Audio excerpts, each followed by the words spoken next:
right, I don't have to. Okay. No, definitely not about. Do Well, scooch over a little bit. I was trying to make it more comfortable for him. There we go. Is that good? Yeah, I'm good. Get my foot in. Just put me wherever you need me. You are great. Right there. Awesome. Okay, Boss well, babe.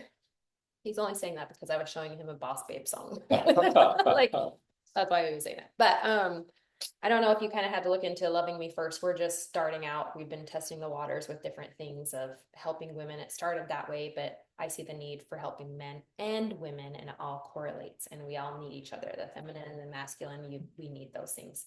Some people can do without it. That's great for them. But I honestly think that isn't that how things align better, is that you have to have a little bit of the both, right? They intertwine. So we're here doing this. We're trying to bring awareness to people who, whether they've gone through something or not, or which I think everybody has, and everybody's trying to find some kind of healing or understanding. And I'm in my own journey, and I was thinking, oh, when I'm healed, then I'll do this. Right. I'm never going to be healed. And there's never going to be that perfect opportunity. So we're looking into, I'm looking into all these things and learning for myself selfishly. But I want other people, we want to bring awareness that these things are here, the modalities, the tools, and all this knowledge that I feel like, I think some of this stuff's out there, but we would love to help people who are maybe needing that a little bit more and give them that opportunity and knowledge through what we're doing here. So whatever you feel like you want to speak on and feel guided to, definitely go with that. And listening to everything you wrote, we were like, yes, it's awesome, especially like looking into yourself first and all that you've had there. So I want you to kind of start of how you want to tell your story and how you even came into doing all of this and what led you into that. Yeah, absolutely. It started early on. I think I've been like a spiritual seeker my whole life. I feel like my earliest memories are like, who am I? Why am I here? What's this all about? But when I was about somewhere between 10 and 12, I had discovered a little biofeedback device that my mom had. And this is back in the 70s. This thing looked like a computer mouse, but it was before we had computers at home. And it was a galvanic skin response biofeedback device. Your skin conducts electricity differently when you're relaxed versus when you're either anxious or excited. And I asked my mom what this thing was, and she said, I'm supposed to use that to learn how to relax. And it was in the quote junk drawer in our house. So I knew she wasn't using it. So I took it and started playing with it. And I put my hands on it. It had a 9-volt battery and some metal plates that were running that electric current on your skin. And it just emitted a tone based on whatever your skin conductance was. So so it was emitting like and I closed my eyes, and that got lower in pitch as I was relaxing.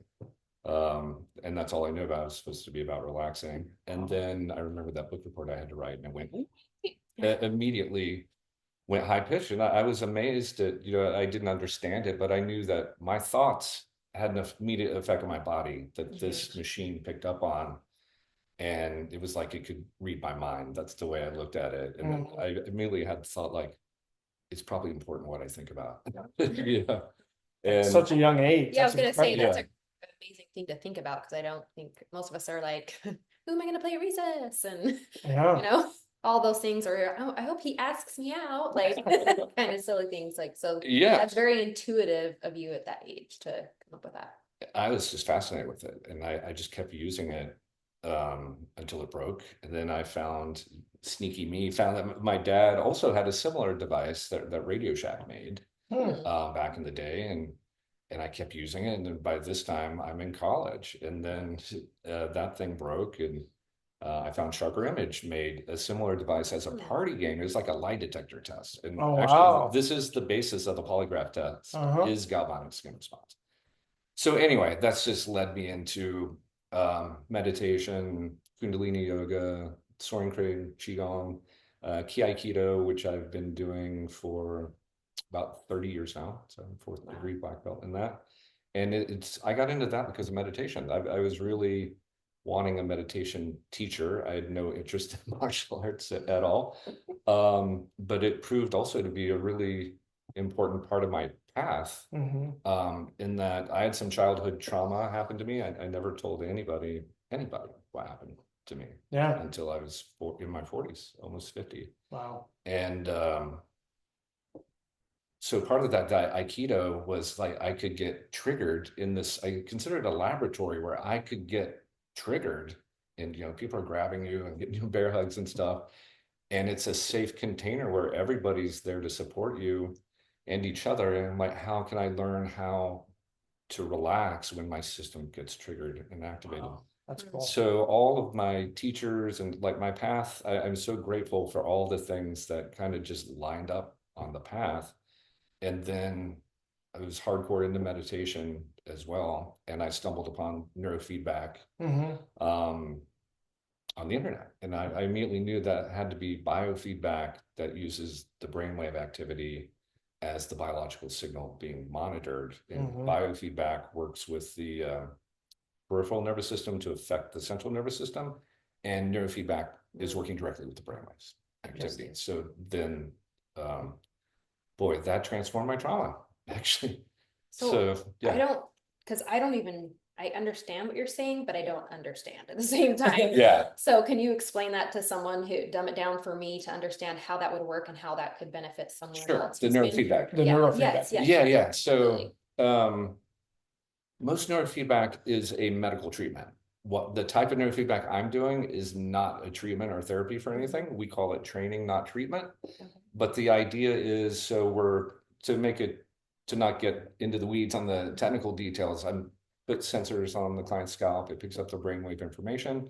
It sends it to an EEG amplifier. Okay. And then that boosts the signal and sends that to the software package that's monitoring the client's brainwave activity. So it's essentially, to make it really simple analogy, it is basically like a mirror held up to the brain. It feeds back information to the brain, information about what it just did. And 256 times a second, the amplifier sampling the brainwave information. So basically, it literally is like a mirror held up into the brain. It's getting real-time feedback. The brain is constantly trying to conserve energy, operate as efficiently as possible, and move away from discomfort. It doesn't have a direct channel of information about itself before. So the neurofeedback system is not trying to fix or change or even influence the client's brainwave patterns in any way possible. There's no judgment that anybody's brainwave patterns should be information.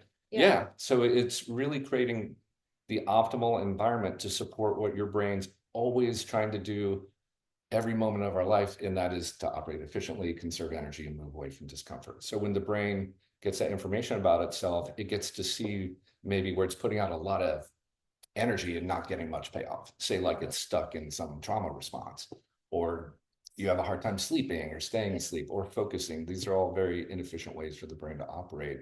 So when the brain gets to look at itself in the mirror, it will give itself a tune-up, and that's what it's always trying to do. So, because I'm trying to understand this. So trauma, that's a big thing for a lot of people. I think a lot of people have experienced, whether it's childhood trauma or whatever that is.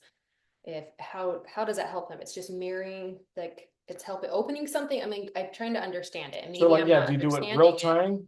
And the Yeah. person, you put them in different settings, or how do you get that? No, it's monitoring 60 different brainwave frequencies throughout the session. There's 20 targets that separate that range of 60 brainwave frequencies into different targets. So each target's a range of brainwave frequencies. And all it's doing, like to dive a little more in the weeds on how it works, is the software is looking for one very specific brainwave event. And that is every time your brain is about to shift brain state, the brainwave frequencies that are about to shift, there's a flutter or a little turbulence in the brainwave frequencies before they shift from one pattern to another pattern. Do you know what cymatics is? Have you ever heard cymatics? So it's like sound frequencies. You may see these videos on YouTube.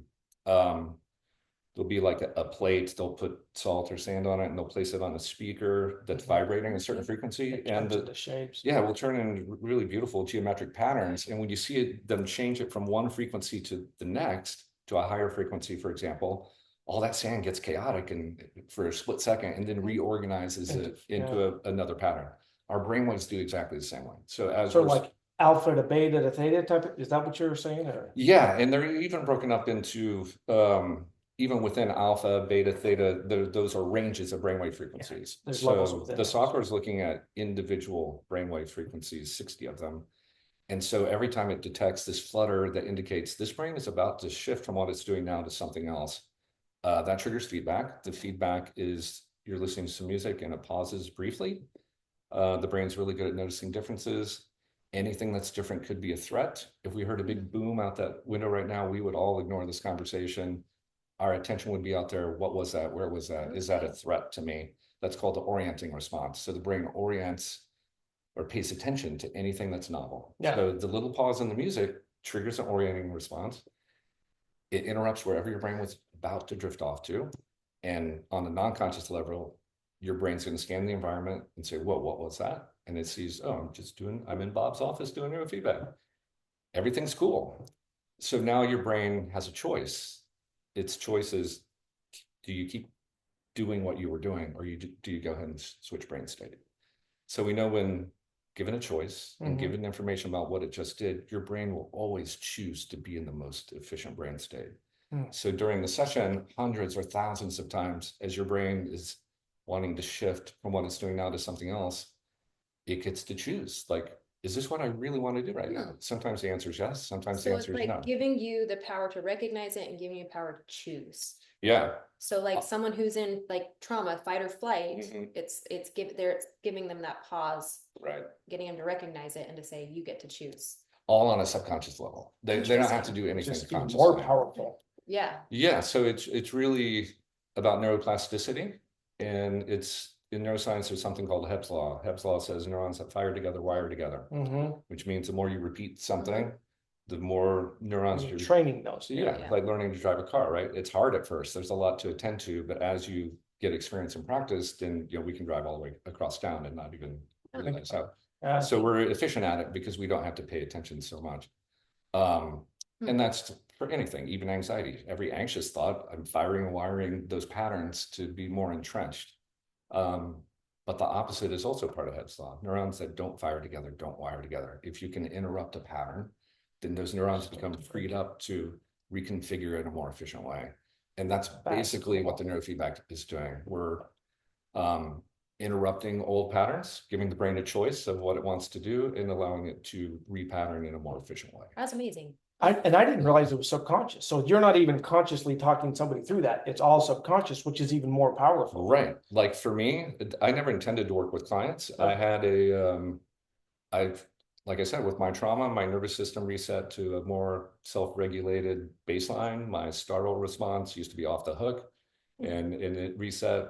My restless leg syndrome went away. My sleep apnea also went away. Wow. Proven by a second sleep study after I got into neurofeedback, and I was having some sleep issues. The doctor's like, you don't have sleep apnea anymore. Whatever's going on, you do not have sleep apnea anymore. So could you give us our listeners can understand, like maybe an example of someone you worked with, of what they were dealing with and how they made a change, like how that changed things? Like what's a typical presenting symptom? Yeah, I would say that the typical person is, for whatever reason, overwhelmingly female. My clients are like 95% women. That surprised me when I went into it. They're just attracted to you, Bob. Be honest. And I do work with veterans for free, and most of my male clients are veterans. Okay, I was going to ask that because I didn't know if you did, because veterans deal with a lot of that trauma, but also females that have like trauma, because trauma is trauma, no matter where it comes from. Their trauma is trauma, right? Same thing. Yeah, I used to work with MOXA as well, the Metropolitan Organization to Counter Sexual Assault. So I've worked with that population as well. Okay. Yeah. So these will be both good examples. So, and they're the people I'd love to work with the most because of my own trauma history. Yeah. And I just felt like I got a second chance at life, and I want to help. I know that this can help, and I want to help. Whatever breaks your heart, lean into that, and that's the purpose. Yeah. So one veteran, for example, he was so hyper vigilant. He's like, Bob, I don't go eat anywhere. I'll go to Applebee's. I'll go to the to-go window and pick up my stuff and go home. He's like, if I do sit in a restaurant, he's like, I am in the corner, facing the door where I know where all the exits are. Yeah. And then after a few I can't sessions, tell you how many people I've heard. yeah. So after, and he was still in the reserves and he was doing some training, and he was so excited when he came back to the office after that. He said, Bob, after the training, a bunch of us got together at a sports bar to watch a game. He said, I went. And I was just present. So cool. yeah, and he's like, and I was able to hang out with everybody, and yeah, that was super powerful. Oh. And I don't know if he said, I've had many veterans say, I feel like myself again. And for me, that's like, oh my God, that's like best thing. That's beautiful. Even you just saying that just gives me Oh, I got goosebumps. Yeah, me too. Yeah. I was like, oh, it's amazing. And I love that it's your passion to do that. And then that reward for you is to see that change in them and how it helps them, because Yeah. you know, it helped you, and then you get to see that. And that's, Yeah, one thing is you're saying that I've learned, because I came from talk therapy, got a master's in family therapy. So I was all, oh, what's happening in the room? And I had to learn, oh my gosh, my childhood trauma, I had to go back and unpack that, and hypnotherapy and meditation were helpful to that. But one thing I used to believe that I don't anymore is, like, you have to talk through the trauma. No, Right. you can heal it, Right. and the body keeps the score and all that. So there are different modalities that work for different people, and they can all interrelate. So I'm not saying you shouldn't do talk therapy in addition to that, Yeah. but you can actually go heal trauma Right. without necessarily even going back and telling the story, walking through that, which is Correct. beautiful for Yeah. some people. That's what one of the veterans told me one day. He said, I love coming in here. He said, I don't have to tell my story over and over again. Yeah. He said, I come in, you ask me how my kids are doing. Yeah. I ask you how your folks are doing. And he's like, I love it. And he was so angry that he wasn't getting the treatment that he deserved. Yeah. He said, I'm just being put on drugs and I'm kind of a zombie and I'm in college. You know, I'm trying to study and I can't. So Yeah. Because even retelling that story rewires it and keeps it. right. That's what I the don't. Hebb's law, right? Yeah. It keeps it going. and it was Versus you're that, disrupting that and creating new. Yeah. yeah. And you I know, was just telling him one of my flights to come here, I actually sat next to a veteran. My dad's a veteran. So I get that. And I grew up with a dad who had a lot of that trauma and there was no guidance for him. I mean, he just, you know, people react from that, and they hurt people, right?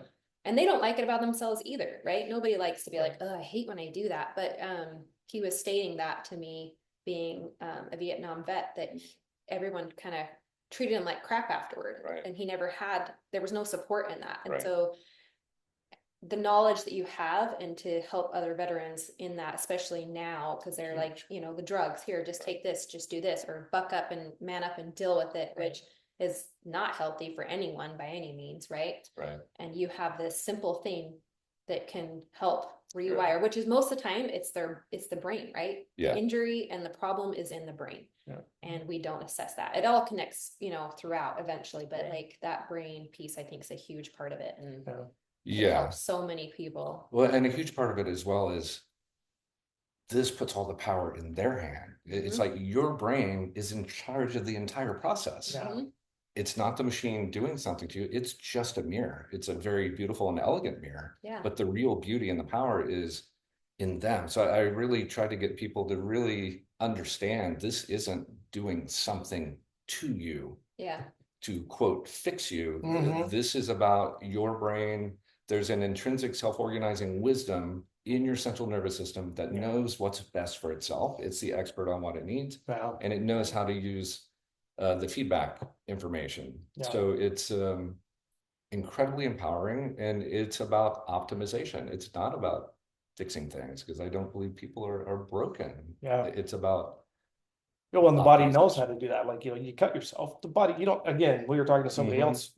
I don't have to tell the blood clots and all that kind of, it's like, no, it intuitively know that which created us knows how to heal us. And you're just tapping into that. Yeah.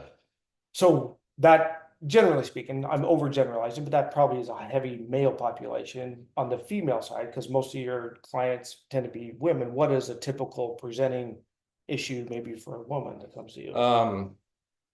Yeah, and it's really the same for most of the men as well. So my typical client is somebody who's middle-aged, 40s, 50s, for the most part. They are stressed out to the max with juggling a lot of responsibilities. and with a very tight time frame. And everybody is overthinking, everyone. And almost everyone walks in the door and they're like, point to their head and they're like, Bob, I can't turn it off even when I'm trying to sleep.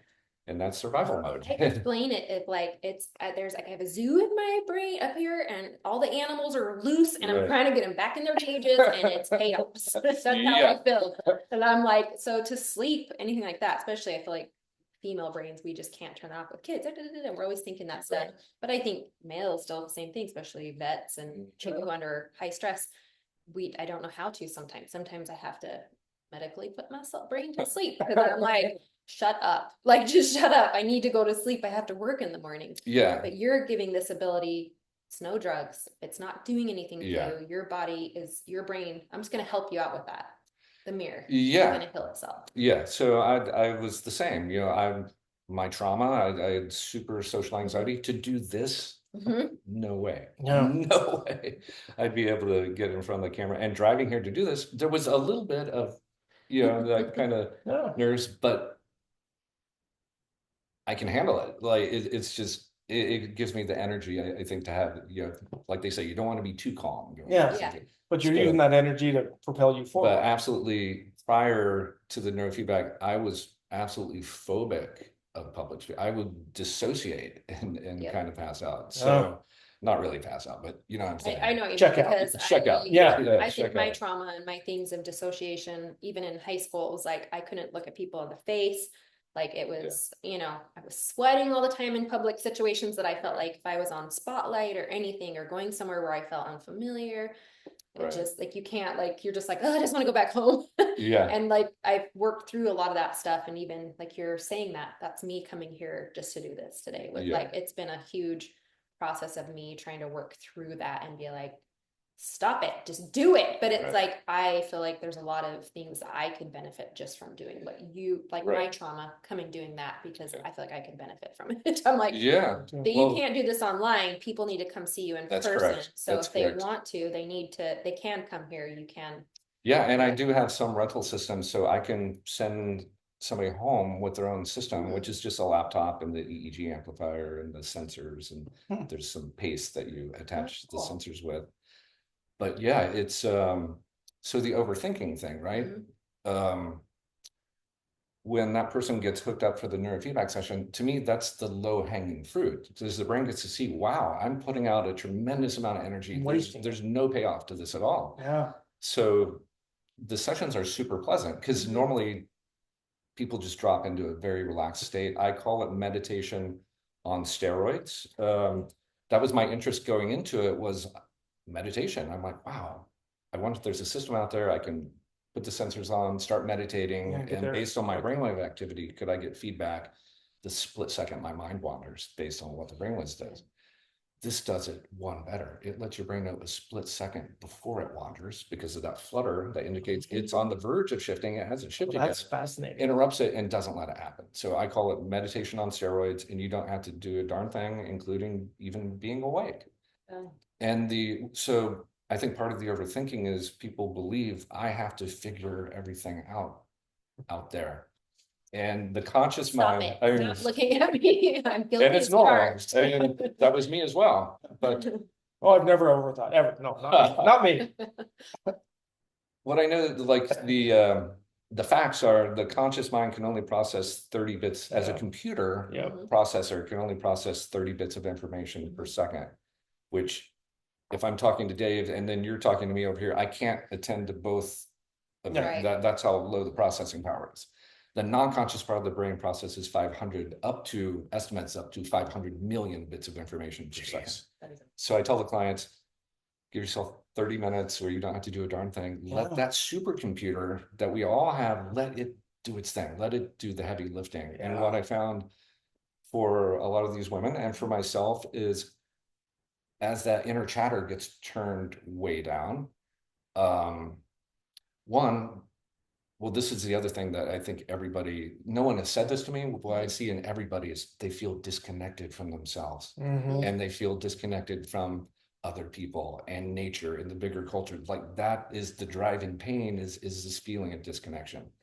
When that noise is turned, that chatter, that thinking is turned way down, they often get in touch with themselves for the first time. And then they start to realize like, oh, I became an accountant to please my dad. I wanted to be a photographer or whatever. Yeah. Or I was expected to be married and have children. That's not what I really want to do. And people just get in touch with what's theirs Here. and what, yeah. Here. Yeah. So I think to me, that's the ultimate benefit is people coming back and really getting to know themselves and connecting with themselves.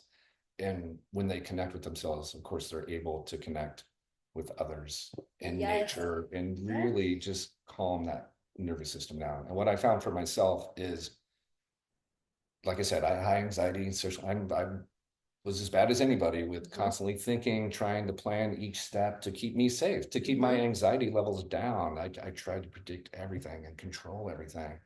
And you can't do that. Like that's wears you out and it's not fun. Yeah. Yeah. You got the gas pedal and the brake at the same time. Yes.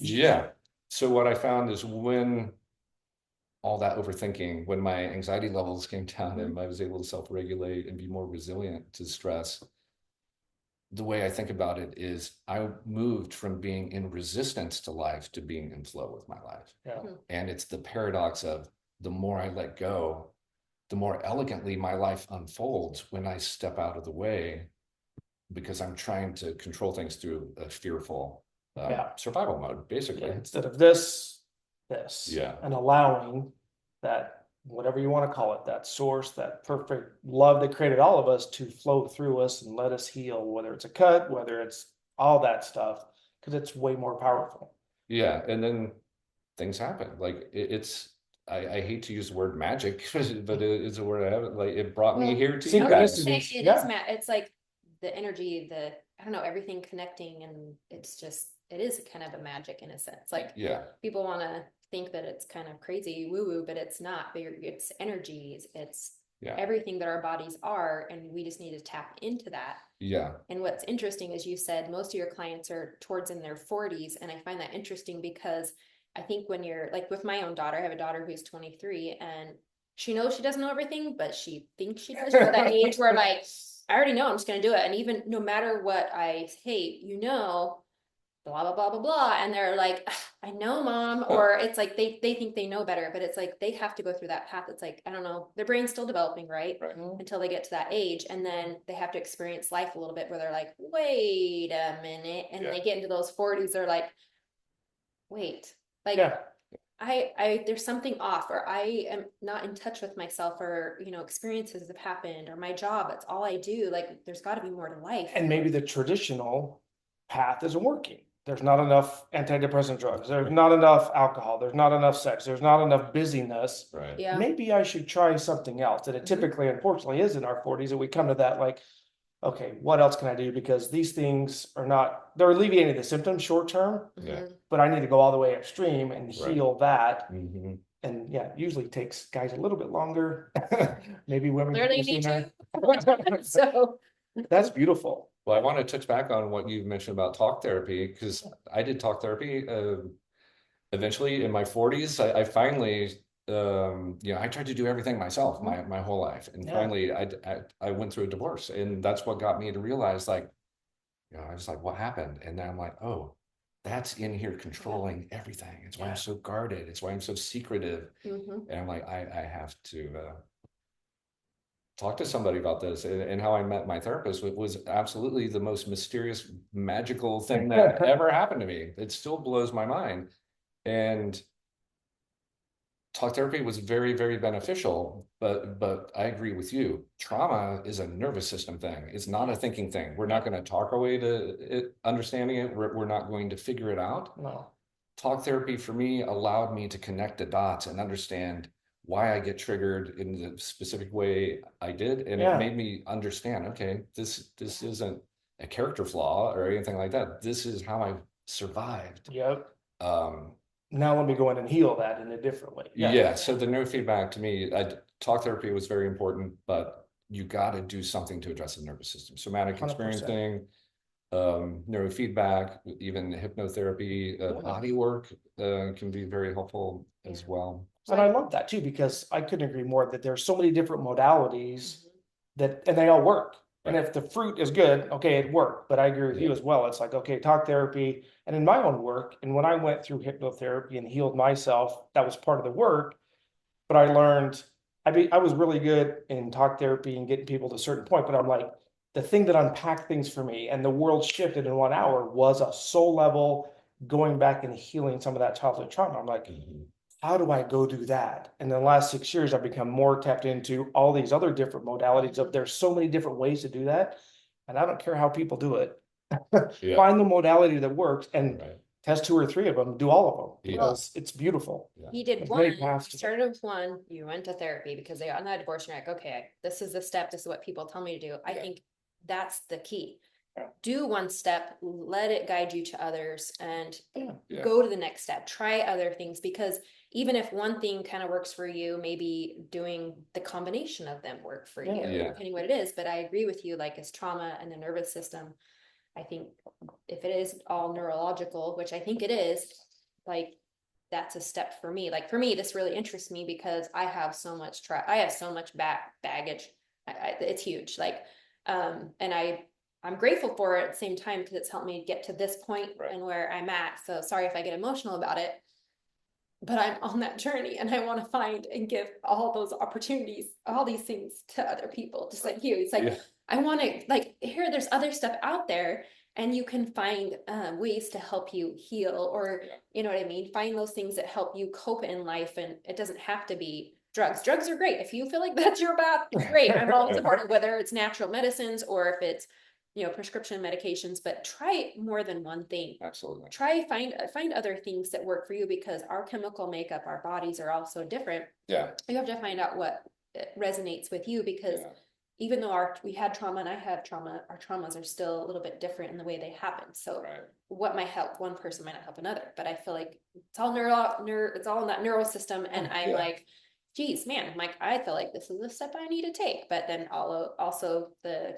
yoga you mentioned. Yeah. That's been brought up multiple times, and I was like, synchronicity. She keeps hearing so that. these things are popping up, and I'm like, oh, I want to touch on that. I want to touch on that. I want to find out any avenue I can to find a way to connect with that. Yeah, we gotta work mind, body, and spirit. It can't just be talking. It can't just be doing yoga. It can't just be meditating. It's everything.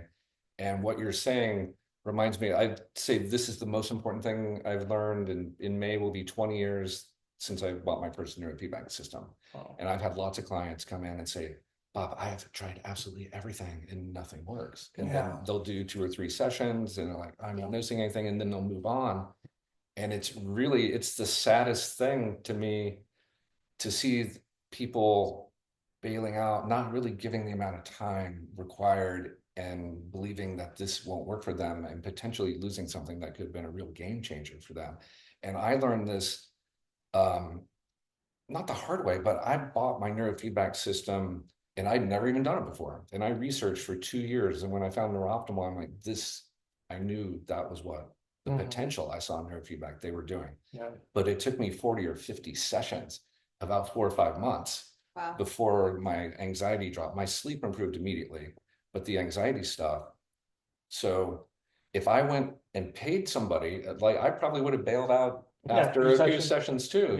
This is coming from a place of my own experience. It's like, there is an intrinsic self-organizing wisdom to your central nervous system. It knows what to do, and it's powerful, but it's got its own rhythm and timing. And it's going to work on things in whatever order it determines, which may or may not match. If I come into neurofeedback and I'm expecting, 10 sessions, I'll knock this out. And every day is going to be better and better. And when these unrealistic expectations, understandable expectations, right? People want things to be fast. They don't want to spend a lot of money and do it forever. But you can trust your nervous system and just give it time and give it more time. Like, love yourself enough to not jump around, because like you said, these modalities, I'm lucky enough, I trade with lots of people. I want to experience other people's work so I can be a resource for my clients, like you said, because it's not just about neurofeedback. And body work has been so incredible for me. And a lot of these modalities, because I'm trading and I really have nothing, usually I'm like, I have nothing calling to me to work on right now. I just want to experience your work. I'm like, use your intuition on me. And because I'm not laser focused on a destination, I can sit back and enjoy the journey along the way. And that's what I would recommend to most people. It's like, if you can be a little less focused on the final destination and realize the gifts that are coming in the journey, and the journey is likely going to take time, and that's okay. Well, there's so much integrity in what you're saying, because you and I have connected through two other modalities that have nothing to do with neurofeedback. And I didn't even know this part of your world, one of which was meditation. And, some people are like, oh, I tried to meditate 2 times. Like, are you kidding me? It's like, that's like saying, I went to the gym once and I didn't have a rib body. It's like, no, it's a practice. And for me, meditation was witchcraft the way I grew up. Now I'm like, no, it is the deepest.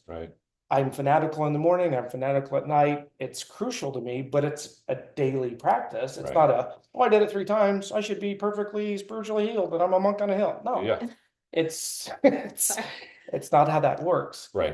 Absolutely.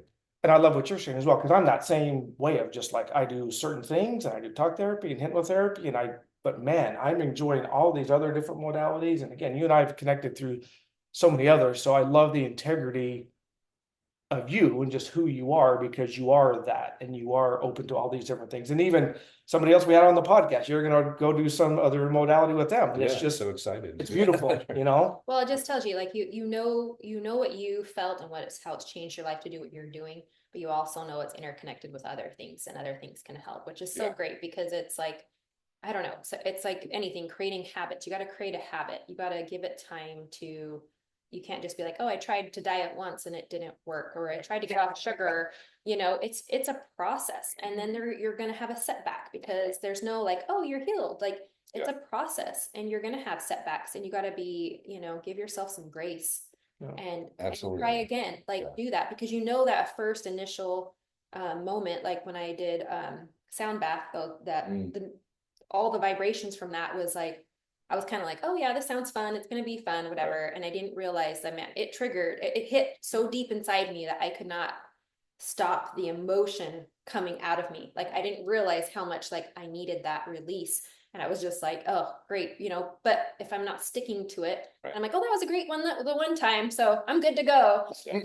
Definitely not, because months and months later, I did it again. The same thing happened. I'm like, okay, there is something here. I need to really sit back. I need to give myself time with, whether it's that, or whether it's meditation, whatever it is, whatever modality it is, like, you need to give it time. Like, there's no quick fix. I don't care what anyone says. Like, there's no quick fix. Yeah, absolutely. Like, I've had people, they want neurofeedback to solve all their issues. I'm like, this is going to help your brain operate more efficiently. You're going to sleep better, which means you're going to be more resilient to stress. Your focus is going to be better. And all of those things will make working on your emotional stuff and your childhood stuff much, much easier.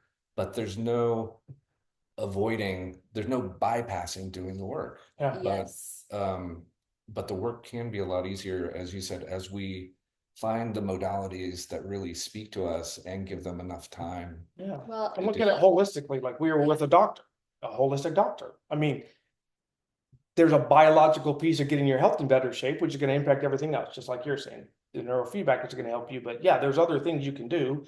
You can do neurofeedback and eat shitty food. Well, guess what? You're going to feel like shit. I mean, yeah, that's what I tell my clients too. It's like, because like, how many sessions does it take? And like, that's a good thing to point out. Is like, you never know. Everyone's individual. But what I do tell them is like, self-care. Be the healthiest person that you can be. That's how you make this go faster. Is that you eat healthier, you get to sleep, you're exercising, you're meditating. It is a lifestyle. It's not a hit and run. Like, sometimes I feel like the clients are like, give me a tune up and then I'm going to go out there and not change anything. Like, you have to. That's my problem. Make it's a commitment to ourselves, and it's hard on top. Well, it's the self-care, like the self-love, what we were just talking about. That's so hard sometimes to give yourself, because it's like, oh, that's selfish, or oh, I have other things to do, my kids, or whatever else comes first. It's not selfish. It's you're becoming a better version of you to be a better version for everybody else. And so you need to embrace that. And that's like, you know, why our company's loving. I was me gonna say, first. that's why I love the name of your company, because that's what my path journey is right now, Yes. is loving myself, because I tend to be a people pleaser, and I'm seeking that attention and love from outside of me. And it's really hit home lately with some stuff that's happened in my life. It's like, that's my job, is to take care of my needs. Yeah. And if I'm trying to get it from somebody else, it'll never work. It'll never be enough. It's dependent on an external condition, and it's not very nice to the other person. It's a bit manipulative. Well, you're having that, you're putting expectations on them that they feel like they can't fulfill, and then that stresses them out, which I've been there. And then the whole therapy, I've done therapy, and I actually think there's good, like you said, talk therapy, there is good things in it. And one of the things that was a light bulb in my mind that went off doing therapy was he let me know, and with his way, that I needed to meet my own needs.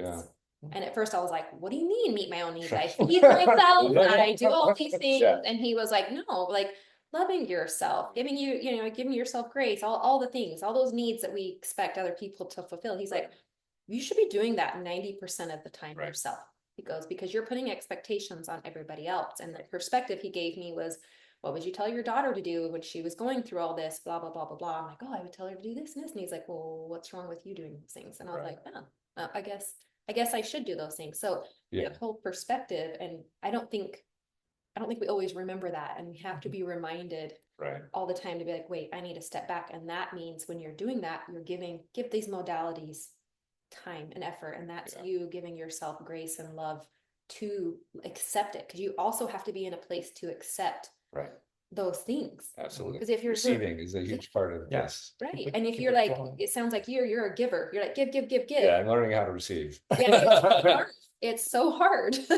It's funny, like that piece. What I realized recently, I've been walking these hiking trails, beautiful hiking trails in Johnson County, and I realized like the sun's shining its light on me. I'm getting this warmth. These trees are putting out oxygen and terpenes that are calming my nervous system down. The earth is supporting me. I'm like, because I'm always like, I'll receive when somebody gives me something to receive. And then I realized, I'm like, there's so much to receive out there. I thought I had to come from this person. Yeah. Like, there's an abundance. There's a source that's providing all that. Yeah.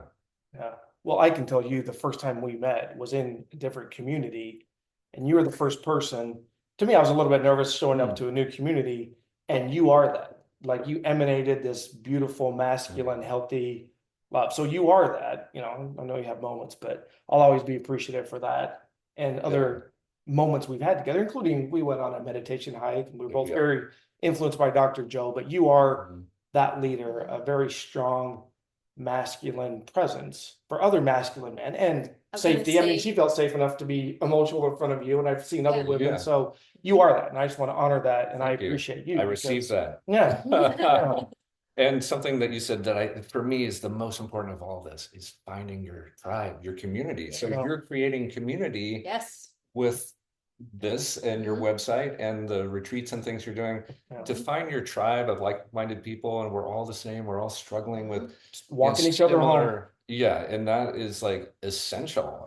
I had a experience, sort of a spiritual experience, where kind of a download, and it said, Bob, you can only go so far by yourself, and you hit that ceiling years ago. It is in community that your healing, your growth, your expansion is going to just escalate. And I would say it turbocharged everything when I found my community, and you're part of that. And now you're a part of that. And for anyone that's resonating with Bob, I mean, you can reach out to us, but how would they contact you if they don't go through Lee and I? What's websites? Or my website is stillpointneurofeedback.com, and that's all spelled out. I know that's a lot of letters put in there. I'm also on Facebook under Stillpoint Neurofeedback. You can message me on Facebook or my website. I'm doing some revamping of the website, so it's a work in progress. That's why I tell people, I'm like, oh, don't give that out yet. It's not ready. Right, that's all right. The content's there. That's what's important. But that's it. And I'm hoping to have more video content, testimonials, things like that. And this is really, thank you so much for inviting me, because I haven't done video, and I've been a little afraid to do it. And I feel so comfortable with you guys and in front of the camera. So this is going to inspire me to um, get my work out there even more, because Good. like you and you, I just want to help people. Like I want to be that person for somebody else that I wish I had Yeah. as a Yes. kid going through my trauma all alone. And It's that's your not- best client. Yep. Yeah. You looking back, and because that is what broke your heart, let me go heal that. And that's what's driving you, which is beautiful. Yeah. Well, I feel Love like it. even the trauma thing is like everybody's experienced trauma. You could Oh, relate to gosh. anybody and everyone because of just that in Yeah. my mind. Yeah. And go ahead, were you gonna say No, something? I didn't want to cut you. I do want to say something, but ahead. only if you're done. I poo-pooed trauma. Well, I got to hear trauma, and again, my training and my background. But the reality is, and again, back to the subconscious mind, everybody has experienced trauma. Now, as a young kid, under the age of 10, 12, your subconscious mind is in theta state, absorbing all this. So people who may be hearing this and be like, oh, no, my priest didn't molest me. Okay, that's big T trauma, right? Right. But from a 8-year-old's perspective, you may be sitting on the playground and the kids teased you. Right. And we look at that as an adult, they're like, that's no big deal. Mhm. But maybe that 8-year-old was Right. also a foster kid and got passed around. And that was the thing that just they heard that I'm unworthy or whatever that happens to be. So, and we're unaware of a lot of times, it's in our subconscious. And so for anyone that's listening, it might be like, no, I don't have trauma. Well, how it may be shown up in your life as, well, I've gone through more than one divorce. I keep making money and losing it. I may be obese or whatever it happens to be. But if things are not ideal in your world, I promise you there's something that's told you you weren't worthy, you weren't loved enough, whatever. There was a disconnection to this perfect source of love. So I just wanted, when I hear trauma, and I know my story that I used to tell myself, oh, I didn't have childhood trauma. Right. The fuck, I didn't have childhood trauma. Yeah. And again, a priest didn't molest me, but I went through my own childhood trauma and I had beautiful upbringing and a beautiful family, but there were stories that I absorbed that weren't true about me not feeling worthy. And I carried that shit around, and it manifests itself through repeated, issues. And so I would just invite people to, even if you're not consciously aware of massive big T trauma, Yeah. at some level, that little 6, 7, 8-year-old experience something different, and looking at it through adult eyes is radically different than Right. your subconscious mind and theta state as a 7-year-old. It's just different. Yeah, I think it was Thich Nhat Hanh, the Buddhist monk, or the Dalai Lama. I can't remember. He said, when you were a baby and you were crying and you needed your diapers changed and they didn't get changed immediately, that's trauma. Yeah. Like, Yeah. you've That experienced attachment that. piece. Yeah. Yeah, and I think that there's so much, even if you've had surgery, right? Like if you've been under the knife, that is trauma to your body. You don't Yes. remember it because you're under anesthesia, but it's in there. Yeah. Yes. And so there's all kinds of trauma, and there's pre and perinatal trauma that happens, prior to birth or during the birth process, Yeah. that people obviously don't remember. And I think you're right. It's we've all experienced trauma. Like that's Exactly. just it. Exactly, which I think is a human thing and a human way to connect with other people. That's my point. We connect. Yeah. This is a way to connect on it. We don't have to be the same religion or have the same belief system or be the same color, any of that. Like, this is the beautiful thing about being human is Right. we all are having this human experience, and Or yours- political party. Since we just had an election. yeah, or whatever that is. Yeah. So like we can connect on so many ways and so many things, just being the human Experience we're going through. everything. Yeah. And which I think is beautiful. And I love what you're doing. I want to hopefully meet with you again and meet more, and maybe even do something where I can experience this. Yeah. Because Yeah, for sure. I think I want to, like you, I want to experience it Yeah. all. And I want to share it, my experience with it once I have it. Be like, you got to go here. I already feel like people should go to you already, and I haven't even experienced Yeah, it. I would love it next time I see you guys. I'll bring my system. It's like I said, just Yeah. a laptop and just Demo a it. 30-minute thing, and I love that. super, super relaxing. And Let's do that. I would love I love that. Yeah. I love that. Yeah. Awesome. Do you have anything else if you could give advice to people out there and listeners out there? Did we already do this? No, Am I just taking kind of, it yeah, again? maybe one final nugget. Yeah, You know. something that you could share with everybody. Yeah. In the questionnaire I filled out, you mentioned if there was like a exercise or something that people can do. This I learned in somatic experiencing. I'm still technically in training to be a somatic experiencing practitioner, but I went through the first 2 years. And this exercise, we call it orienting to space, and it's to the space that you're in. And it's something we did every exercise. When we practiced on each other's students, the first thing we did was like orient to the space. And it's very simple, it only takes a couple of minutes. Yeah. And it's just tune in to what you're feeling right now, Mhm. not emotionally, like physically, somatically. What are you noticing in your body right now? You're breathing, anything. And as soon as you've done that, then just take a moment to look around the room or your car if you're in your car, and don't do it while you're driving though. And just look at like the lights and the furniture and the artwork, and look out the window, and just let your eyes land wherever they land. Don't think about it too much, but just look around, and then do that for a minute or two, and then come back to yourself and tune in again. What do I notice in my body right now? And oftentimes when I first did this exercise, I was late for an appointment and I was feeling some shame around that, and I'm activated, and we did this, and I'm like, ooh, my nervous system just went boom. I'm like, wow, so much of that activation went down. She's like, yeah, when you feel like you're in a safe space, a space that you're comfortable in, and you just take the time to look around, it kind of gets us out of our head. Yeah. And she's like, it's a very quick way of just dropping in to the present moment, but without trying to meditate. Like you said, so many people have like a stigma around meditating. This is very simple. It's just looking around, and it basically is meditation, but in a very, very easy way. We didn't do it for very long for me to really do that, but even you just doing that and saying, you were like saying, look around, and I let go of what I was feeling inside and all of that. And I was noticing the sun coming through the window, and all of a sudden I just went, woof, like I felt like a calm. And then you were talking, and I came back to it. It was like, I don't know. So like in that instant, just for a second for me, and maybe that sounds silly, but that's literally what I just felt. And I felt like, okay, why don't I do that more often? Yeah.